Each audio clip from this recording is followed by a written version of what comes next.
Ciao a tutti, sono Ernestina della Corte Lucio e benvenuti a una nuova puntata di Ernestina dalla fine del mondo, storie di migrazioni bellunesi in America e non solo. In questa occasione torniamo in Argentina per raccontare una storia di migrazione che inizierà a Forno di Soldo e continuerà a Buenos Aires e anche nella bella provincia argentina di Santa Fe. In questa occasione oggi ci racconta la sua storia di migrazione Maria Inés Tarelli di Buenos Aires. Ciao Maria Inés, come stai? Ciao Ernestina, molto bene, grazie. Ecco, Grazie di, stupendo. Ecco. grazie di contattarmi oggi, sono molto contenta di essere qua nella tua trasmissione, nel tuo programma splendido. Ah, grazie mille, Grazie anch'io. dell'invito, grazie dell'invito. Ecco, Maria Inés, per chi non ti conosce, di qualcosa su di te, presentati. Ok, sono Maria Ines, sono argentina di origine italiana, sono nata a Santa Fe, però già da qualche anno abito qua a Buenos Aires, sono sposata, ho due figli gemelli, faccio l'avvocato, questa è la mia professione, ho sempre lavorato per imprese internazionali e anche svolgo un'attività italiana. Attualmente coordino l'ufficio locale del Consorzio Universitario Italiano per l'Argentina, che è un'agenzia di cooperazione, praticamente un'associazione di 29 università, le università pubbliche più importanti italiane, che lavorano in progetti di collaborazione congiunta con il sistema universitario argentino. Quindi è un'attività, diciamo, accademica di cooperazione universitaria. Ah, ma che interessante, Sì, complimenti. grazie. E poi niente, appartengo alle associazioni italiane da piccola, da quando abitavo a Santa Fe, ho fatto parte anche del CAVA, del Comitato delle Associazioni Venete, dell'Associazione Veneta del Circolo Veneto di Santa Fe, dell'Associazione Veronese, con i bellunesi, insomma, ho sempre collaborato con Ecco, l'associazionismo in tutta Argentina. veneta, ecco, stupendo. Parlando giusto del Veneto, puoi raccontarci un po' da dove vengono i tuoi origini bellunesi? Come è iniziata la tua storia di migrazione? Ok, allora la storia di migrazione italiana nel mio caso viene da parte di mia madre. Praticamente, bene, sua mamma aveva origine ligure, lei è venuta da Genova, cioè mia madre era già seconda, terza generazione in Argentina, però da parte di suo papà, cioè mio nonno, da parte di mio nonno Giacomo Arnoldo, è nato a Belluno e a Forno di Zoldo, nella Val Zoldana. C'è una famiglia di gelatai bellunesi, Mm. tipici gelatai bellunesi che magari, non so, d'estate andavano a lavorare in Germania, il papà poi tornava indietro e passavano l'inverno lì, Mm. in quella bellissima parte della provincia di Belluno. Poi si sono trasferiti, essendo piccolo mio nonno, si sono trasferiti a Bolzano Bellunese, che è un piccolo paesetto in montagna, molto vicino sono 5 minuti in macchina, da Belluno città. Però è un paesaggio bellissimo che come tu conosci benissimo, sai, verde in primavera con questi fiorini gialli, sembra un tappeto proprio, e poi d'inverno la montagna, la roccia bellissima delle Dolomiti, c'è un posto veramente stupendo da Ah sogno. sì, figurati. Poi da lì, da Belluno, com'è che sono partiti qui per l'Argentina? Ti ricordi più o meno l'anno? Allora, Perché hanno migrato? sì, appunto, è stato solo mio nonno però che è venuto, lui è nato in una famiglia, questo non te l'avevo detto, da una famiglia di 12 membri, cioè 10 figli, lui è uno in mezzo, il quinto figlio, niente, praticamente quello che succedeva, lui è venuto in Argentina nel 1927. eh, io ho fatto un pochino di ricerca, no, sulla situazione in questi anni in Mhm. Italia, l'ho fatto tempo fa perché ero veramente curiosa di sapere, di cercare di capire in che contesto aveva lui preso questa decisione, no? Di fare un cambiamento così importante come la decisione di migrare, no? A un paese così lontano, l'America, sconosciuto, di cui praticamente si sapeva molto poco, no? In quell'epoca lì. Sì. Allora, ho trovato che, bene, come tutti sappiamo, in questi anni l'Italia diciamo, nell'Italia c'era la crescita di questo regime totalitario fascista, no? Un momento difficile dell'Italia nel primo dopoguerra, cioè praticamente tra le due guerre mondiali, con lo sviluppo di questo regime c'era stato anche praticamente una repressione importante dell'opposizione, del dissenso, no? Erano tempi difficili nei quali anche si è sviluppato un movimento importante antifascista, no? E questo movimento veniva anche diciamo, perseguitato, no? Questo sistema che ha condizionato sicuramente le abitudini, la cultura, il futuro politico degli italiani, cioè, sì, gradualmente ha trasformato lo Stato italiano in uno Stato totalitario. E lì, in quell'epoca, in quel momento, mio nonno, libero pensatore, no? Cioè non è che faceva parte attiva di un movimento, no? Di opposizione, però aveva sì uno spirito libero, uno spirito di imprenditorialità, che sicuramente in quel tempo lì non ha trovato, diciamo, uno spazio fertile per svilupparsi, no? Anche accompagnato sicuramente da una recessione molto pesante, no? Economica, no? C'era in quel momento lì un forte intervento dello Stato nell'economia, quindi per quelli che avevano questa voglia di sviluppare idee proprie o di incominciare qualche impresa, sicuramente è stato un momento molto difficile, no? E allora niente, a un certo punto ha deciso, con i giovani 22-23 anni, ha deciso che era il momento sicuramente di trovare un altro spazio dove si sentisse più comodo, no? Per incominciare la sua storia, per scrivere il suo proprio destino, no? E allora ha trovato come destinazione interessante l'Argentina, come tantissimi altri italiani, no? Nel dopoguerra. C'erano anche amici bellunesi che avevano già migrato. C'era uno particolarmente che mi raccontava sempre mia mamma, che lo chiamavano Feltrin, che so che è anche un cognome, però per lui era un soprannome perché veniva da Feltre, e allora con questo gruppetto è venuto nella nave, sua sorella l'ha accompagnato a Genova, è partito da Genova, una sorella, cioè la zia di mia mamma, che ho conosciuto io alla sua volta a Belluno, e mi ha raccontato questo, cioè mi ha raccontato questo pezzo di storia, no? Che mi era stato raccontato da mia madre, poi me l'ha raccontato praticamente la protagonista, no? Quella che ha accompagnato lui, che purtroppo non l'ha mai più visto. Poi quando ha visto me o mio fratello e mia sorella, ha pianto, perché era vedere i figli, la sua figlia, quindi una storia molto, molto emozionante, no? Da quel punto di vista, come tutte le storie di migrazione. Niente, poi è venuto in Argentina sicuramente trovando lo sconosciuto, perché cioè, si sapeva che era una terra che offriva opportunità, no? Però in concreto sì, sapeva già qualcosa dell'Argentina, aveva qualche idea, e poi l'hai trovato qua? Sì, allora lui sapeva, questo mi raccontava anche mia mamma, no? Dai suoi amici, che c'erano delle opportunità di lavoro e che per quelli che volevano incominciare un progetto c'era uno spazio possibile. Questa era l'idea, no? Poi io sono quasi sicura che ha trovato una cosa diversa, nel senso che lui veniva da un piccolo paesetto in montagna, sicuramente una grandissima città come Buenos Aires, anche a quell'epoca lì, era diciamo, un centro urbano che sicuramente non immaginava, no? Cioè a me piace pensare a Buenos Aires a quell'epoca lì, non so, a volte mi succede che una nostalgia delle cose che non ho conosciuto, no? Perché mi sarebbe piaciuto tantissimo conoscere la città Buenos Aires a quell'epoca lì, negli anni 30-40, no? Con il pavimento a ciotoli, non so, le macchine queste bellissime, il tranvia, la gente, sai, come vestita come in quell'epoca lì, molto europea, no? Una città in espansione.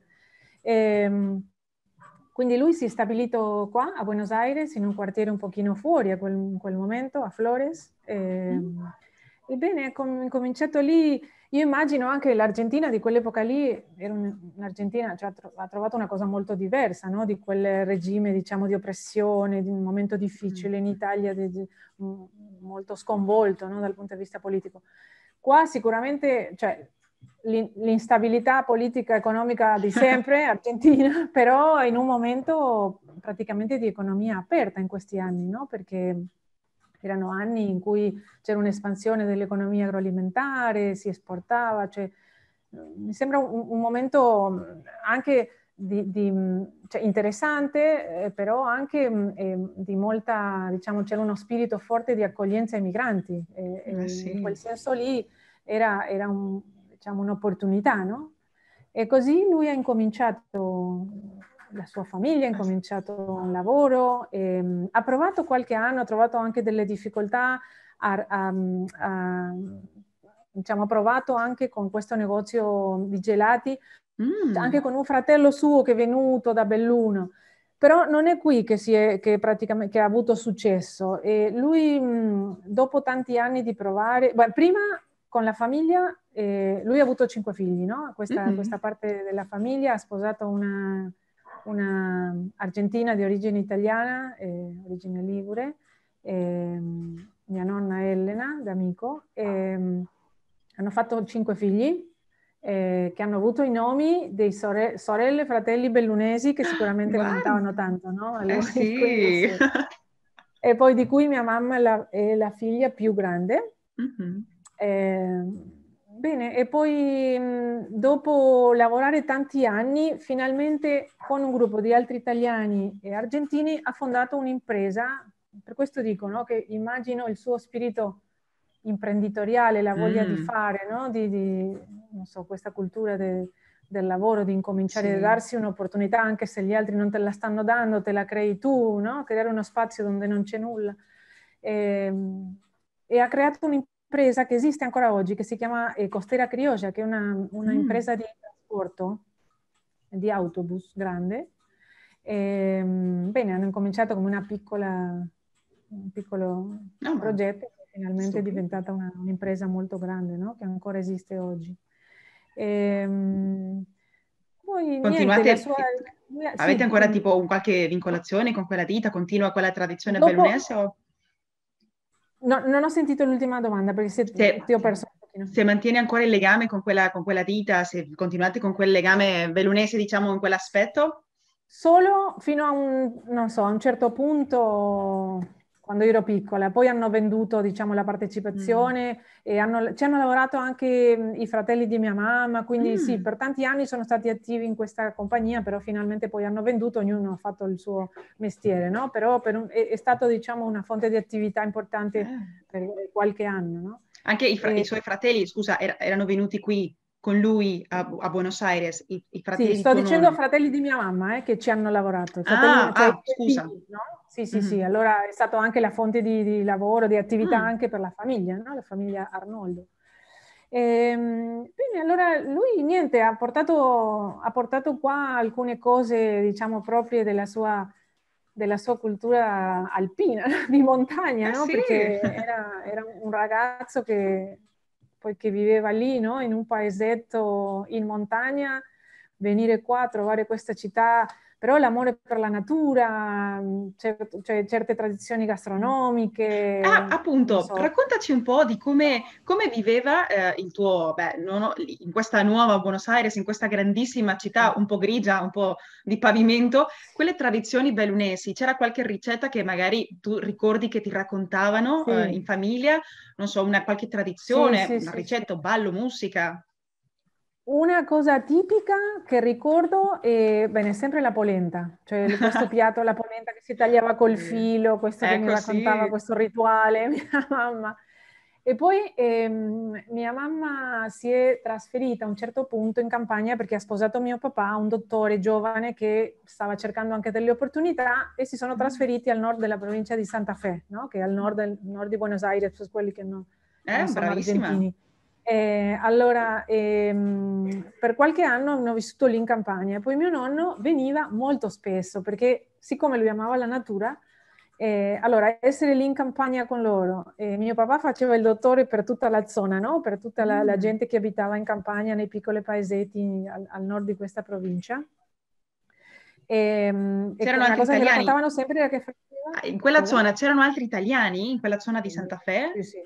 Quella zona lì, cioè, guarda, prima quando mio nonno è arrivato, questa è un'altra cosa che si raccontava a casa mia, quando mio nonno Giacomo è arrivato a Buenos Aires, ha trovato un paesaggio non solo grigio, diciamo di grandissima città, però dal punto di vista umano, culturale, ha trovato una mistura di italianità, cioè non solo di migrazione generale europea, tutto, però mi raccontavano dei vicini che anche, cioè del sud, che parlavano un'altra lingua, si capivano un po', un altro, un altro po' non si capivano. E poi cioè italiani di tutte le regioni, però poi quando Sì. sono andati, per esempio mia mamma e mio papà, prima della mia nascita, no? Con mio fratello e sorella più vecchi, più grandi, sono andati al nord di Santa Fe, hanno trovato praticamente una quantità di italiani, che la maggioranza, piemontesi, lombardi, Mm. italiani dappertutto, no? Sì, sì, è una zona, quella è una zona di immigrazione italiana molto importante. No, e ti dicevo che mi raccontavano che una cosa che faceva mio nonno è andare lì a prendere, per cucinare, faceva un po' di caccia, per cucinare polenta osei, che è polenta e uccelli, no? Quindi lì Sì. c'è una festa di polenta osei ogni volta che lui veniva, no? E poi i piatti tipici, no? Non so, fagioli Mm. preparati in diversi modi. C'era una pasta speciale, credo si chiama Kasunsei, mi sembra, un tipo di ravioli, poi un pastin, che era il pastin zoldano, che era, diciamo, era carne di diversi tipi che si mangiava anche con la verdura. Queste cose ho sentito, no? Poi la grappa, che è anche comune in tutto il Veneto, no? Però Sì. con sì, il caffè con la grappa, Ecco, lui così. faceva la grappa per caso? Faceva lui la Sì, grappa? sì, sì, sì, questo mi raccontavano. Non, Guarda. non ti posso dare dettagli, però so che questo si faceva a casa. Sì, sì, sì, sì, Ah, sicuramente come stupendo. facevano tanti veneti, no? In generale. Eh sì. Quindi, niente, io immagino cioè, questo shock culturale che ho avuto, Mm. ho avuto la fortuna diciamo, di ricostruirlo un pochino quando ho avuto l'opportunità di venire in Italia. Ti Wow, dicevo raccontaci un prima, no? po'. Quando parlavo prima, sì, che io diciamo, ho ricostruito, io non ho conosciuto mio nonno, Mm. curiosamente, perché lui è morto qualche anno prima della mia nascita, quindi ha conosciuto mio fratello e mia sorella maggiori, Mhm. però è stata una presenza molto forte nella mia vita e che mi ha trasmesso anche l'italianità attraverso quasi tutto quello che mi raccontava mia mamma, no? Era una figura anche, loro due andavano molto bene d'accordo insieme, no? Andavano molto bene d'accordo, avevano un rapporto molto bello, lui aiutava, cioè ha aiutato moltissimo, per esempio mia mamma quando si è sposata, sono andate a vivere in campagna, gli ha aiutato tantissimo. Però anche mia mamma mi ha raccontato delle storie, no? Che Mm. sapeva da parte sua, no? Che ne so, la storia questa della sorella, cioè di sua zia Emma che ha accompagnato il nonno Giacomo a Genova alla nave quando è partito per l'America. Storie della guerra anche mi raccontava, no? Perché mio nonno ha vissuto la prima guerra lì da piccolo, quindi cioè, mi interessa, cioè, mi è sempre interessato non solo diciamo, il quadro generale, le storie individuali, no? E mi raccontavano delle storie, come si viveva la guerra in montagna anche, no? E il Uh. dopoguerra anche, no? E questo, poi ho sentito anche queste storie da parte delle mie zie, no? Quando sono stata in Italia, però mi sono arrivate queste storie attraverso mia mamma. Ecco, sei mai, ho sentito magari di sì, ma sei mai potuta tornare a quel paese d'origine del tuo nonno? Io sì, cioè mio nonno purtroppo no, lui è morto qua senza l'opportunità di tornare indietro. Però sì, io ho avuto la fortuna di in un certo senso ricostruire questa parte della mia storia, la storia della mia famiglia, le mie radici, la mia italianità in un certo senso, no?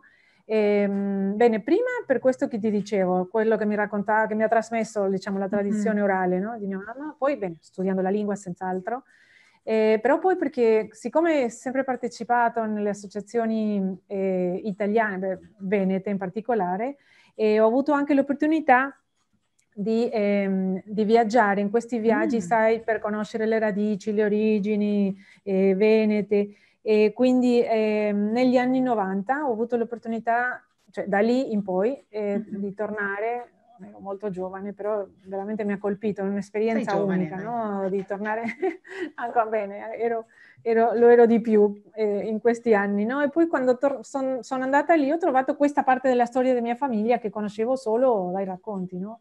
Ho conosciuto le sorelle di mio nonno, Che un bello. fratello, poi, bene, per esempio queste storie della guerra, mi ha raccontato mia zia Ella, per esempio, mi raccontava che nei paesi di montagna, per esempio, e a me piace questo, no? Dentro questo orrore della guerra, come si viveva, per esempio, la complicità, la fratellanza, l'amore, perché c'era sempre uno spazio lì dentro per l'espressione umana. E mi raccontava, per esempio, che nei piccoli paesi di montagna, a volte, quando arrivava sia l'occupazione militare oppure, sì, diciamo un saccheggio, qualcosa diciamo, che abbia a che vedere con la situazione di guerra, per avvertire diciamo, un paese tra l'altro, quelli che erano in alto, per esempio, stendevano il bucato in corda con un certo codice, non so, un certo colore voleva dire che stava Wow. avanzando il nemico e quelli che erano giù lo guardavano e sapevano, diciamo, a me sembra meraviglioso, un Sì, modo di, è come straordinario. dentro questa situazione e la gente ancora si arrangia per comunicarsi, per darsi, cioè, per ancora avere uno spazio per questa, non so, per l'amicizia, per la fratellanza, per la complicità, no? In un Eh certo sì. senso. Oppure le storie, c'era un'altra che mi raccontava mia zia, no? Mia zia, che mi piaceva tantissimo, che era che succedeva nei paesi di Mhm. montagna dopo i bombardamenti, per esempio, no? Che è un Mm, momento tragico, terribile. sì. E mi diceva che a parte, diciamo, di vedere tutto quanto c'era da ricostruire, a volte la gente aveva il coraggio, proprio un attacco di coraggio in quel momento di fare quello che non aveva avuto il coraggio di fare prima. Per esempio, mi raccontava la storia di sua sorella che cioè, si amavano in segreto con un altro ragazzo del Mm. paese e in quel momento, dopo il bombardamento, lui è entrato e le ha dato un bacio, così, Oh, dal che nulla. bello! Quindi l'amore dopo il bombardamento, no? Sì, ma che Quindi queste straordinario. storie, sì, queste tantissime cose. E poi ho avuto questo che ti raccontavo prima, l'opportunità di leggere io stessa le lettere che ha inviato mio nonno ai suoi fratelli e sorelle, raccontandogli la storia del suo arrivo, no? In Italia. Ecco, Cioè le cosa lettere aveva fatto erano scritte da tuo nonno in dall'Argentina, Argentina. esatto, scriveva da Buenos Aires a Belluno raccontando che cosa aveva trovato qua a Buenos Aires. E allora raccontava, per esempio, non so, prima era stupito diciamo, dalla misura della città, anche in quegli anni lì, no? Che ancora Buenos Aires aveva una certa misura umana, però sì, vedeva che era una città grandissima, una metropoli immensa. Però poi quando aveva avuto l'opportunità di andare in campagna, per esempio, ricordo che dicevano che lo stupiva il modo in cui le mucche camminavano libere così nello spazio, invece di essere dentro, non so, il capanno, non so, dentro un posto Sì, dove una sia, non stalla. all'intemperie, capita? Come mai? Come sono le bestie dappertutto, no? Come nella Pampa Sì, argentina, no? immagino anche le distanze che, come ben sai, qui in Argentina abbiamo chilometri e chilometri di nulla praticamente, e in Esatto. Italia non tanto. Lui vivendo tra le mura delle montagne, no? Poi vedere la pianura della Pampa, sicuramente sì, questo lo raccontava. Che guarda. Raccontava, cioè, raccontava dei figli, Mhm. raccontava il suo arrivo, che è stato nell'hotel all'inizio lì a Retiro un qualche giorno e poi già si è trasferito con gli amici bellunesi, no? Il A questo famoso Hotel de los Inmigrantes, Hotel de los Inmigrantes, sì, ecco, sì, per sì, chi ci sì. sente e non conosce, avevamo qui, c'è ancora, è un museo oggigiorno, un museo Esattamente. dove, museo no, era un hotel degli immigranti dove loro Sì. arrivavano qui, dovevano fare anche tipo una quarantena, venivano scritti, controllati, una bella parte quella, una bella parte della storia. Sì, esatto. Bello museo da vedere oggi, no? Però sì, Sì. sì, racconta quella, sì, sì, sì, E quella com'è parte della stata storia. quella emozione tua, prima diciamo, essere lì in quel paese e poi quando hai avuto queste lettere in mano, com'è stata quella emozione che hai provato? No, è una cosa, ho provato veramente è molto emozionante e diciamo che anche ha un impatto sulla costruzione della tua identità, perché sono delle cose Wow. che tu ascolti da piccola Mhm. ehm, e poi, cioè, Nel caso di mio nonno, mi ha fatto riflettere, mi ha fatto pensare moltissimo a una sua caratteristica che io trovo anche in me o in mio fratello, mie sorelle, che è questo, ho pensato sempre a quel momento, no? Quel Mhm. scintillo di ispirazione che ha avuto nel momento, cioè in un momento di avversità, perché in questi momenti in cui, cioè in questi tempi difficili, pensare a un'alternativa, una possibilità, una speranza di costruire un futuro, a un altro posto, lontanissimo, sconosciuto, Quasi veramente alla ci fine del vuole, no? Uno mondo. spirito, esattamente, praticamente la fine del mondo, no? Come tutti i migranti, no? Mhm. Cioè, serve un coraggio grandissimo, no? Specialmente in questi anni in cui non c'era niente, non c'era il telefono, non Sì, c'era nulla, no? C'erano solo le lettere. sì, E anche allora immaginarlo, no? E poi farlo realtà.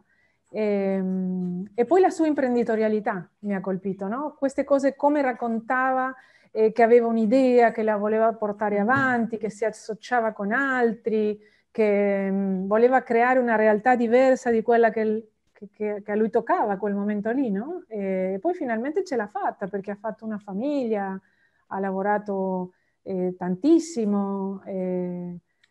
Cioè, purtroppo sì. l'unico sogno, secondo me, che non ha compiuto è quello di tornare in Italia, no? Però l'abbiamo fatto noi, no? Sì, è Abbiamo come fatto... chiudere un cerchio e ti capisco perché anch'io ho avuto la possibilità di poter tornare in quel paese e si sente un'emozione, si prova Sì, un'emozione gigante, no? E anche quello che dicevi tu, quella forza, quell'amore per il lavoro, quella imprenditorialità che è tipica della grinta bellunese, ma anche di tanti migranti, nuovi migranti che oggigiorno decidono, alcuni spinti da un clima non così tanto bene, anche dalla voglia, no? Di poter trovare nuovi orizzonti e poter trasferirsi con tutto quello, con il bello e con il brutto, no? Perché il esatto. cuore sempre sarà spaccato in due, immagino. Sì, certo, certo. Secondo me la migrazione è questo, no? Ti dicevo prima, è un terremoto, è una Ah, cosa che sì. colpisce e poi per i migranti e per la famiglia dei migranti sempre hai il cuore, diciamo, spaccato in due, è vero? Tu appartieni a due culture, no? Eh Quindi sì. sì, io ti raccontavo prima che io ho avuto la fortuna di fare questi viaggi così Mm. come mia sorella, no? E, grazie alle iniziative, cioè abbiamo vinto diverse borse, una borsa di lavoro, cioè io ho studiato un anno a Padova grazie a una borsa Mm. della Regione Veneto, della Camera di Commercio di Padova, ho fatto il mio master lì, però prima di questo ho partecipato ad alcuni viaggi di scoperta delle origini, o sai, Mm. come per discendenti di Veneti. E secondo me queste iniziative erano meravigliose dal punto di vista di quanto contribuivano a livello individuale diciamo, a questa ricostruzione della tua identità. Però poi tu, quando hai questa esperienza, sei anche un fattore di diffusione della cultura, no? Sei diciamo, un agente che moltiplica questo, lo può replicare, no? Sì. E quindi è stata un'esperienza molto valida, molto interessante dal punto di vista personale e poi Mhm. lo penso anche per esempio per il lavoro che svolgo oggi di cooperazione, no? E per mantenere questo dialogo, no? Tra i due paesi, perché io Sì, sono appartengo a tutti e due, no? molto Sì. d'accordo, condivido quanto hai detto e si vede che è andato a buon fine quel viaggio che hai fatto perché qui adesso tu fai quella trasmissione e anche aiuti sia studenti argentini che italiani a fare questa, diciamo, questa unione, questa interconnessione che anch'io ho frequentato uno di questi viaggi di turismo delle radici nel quale quando sono tornata qui ho lavorato ancora con più forza, con più voglia nel poter sia fare questa connessione, no? Abbiamo anche aiutato a diverse famiglie a ritrovarsi quindi anche gente che vuole conoscere, diamo una mano, no? Come per poter conoscere Belluno e altri posti, no? E anche quelli che fa l'associazione, approfitto per raccontarlo, Bellunessi nel mondo, con il turismo delle radici, ma per gli anziani, quelli che sì, non hanno mai potuto tornare, che lo facciano, o magari che sono i figli, ma per poter tornare a chiudere quel cerchio, un po' come hai fatto Questo è tu, che sei bellissimo. stata la Sì. prima del tuo sangue, diciamo, a tornare in quel posto da dove è iniziata la tua storia di migrazione della tua famiglia, quindi è molto emozionante. Esatto, esatto. Appunto, mia mamma ha approfittato anche di questa possibilità con mia zia e per loro è anche stata un'esperienza fortissima, tornare lì vedere da dove suo papà era partito, la casa della famiglia, lì a Bolzano Bellunese, poi a Forno di Zoldo. È un'esperienza veramente sconvolgente, no? Da tutti i punti di vista, Sì. veramente. Bene, sì, soprattutto tra i nostri due paesi, no? Che sono così vicini, che hanno una storia comune. Noi argentini che abbiamo già una italianità dentro il sangue anche senza saperlo, no? Sì. Così. Bene, Marinés, è stato veramente un piacere parlare con te. Già verso la fine, vuoi inviare un saluto per tutti i bellunesi nel mondo? Sì, certo. Un saluto grandissimo a tutti i bellunesi o diciamo di origine bellunese, dall'Argentina, da Buenos Aires, e poi ringrazio te, grazie Per mille favore. Ernestina, è stato un piacere chiacchierare con te oggi, molto piacere, grazie mille e complimenti per il tuo programma. Grazie Veramente. mille, ti ringrazio nuovamente Marinés e anche io approfitto per inviare un saluto a tutti voi amici bellunesi nel mondo e vi ritroveremo in una prossima puntata. Arrivederci amici, vicini e lontani, mai soli. Ringraziamo Ignazio Dalla Corte Lucio per la musica e il montaggio.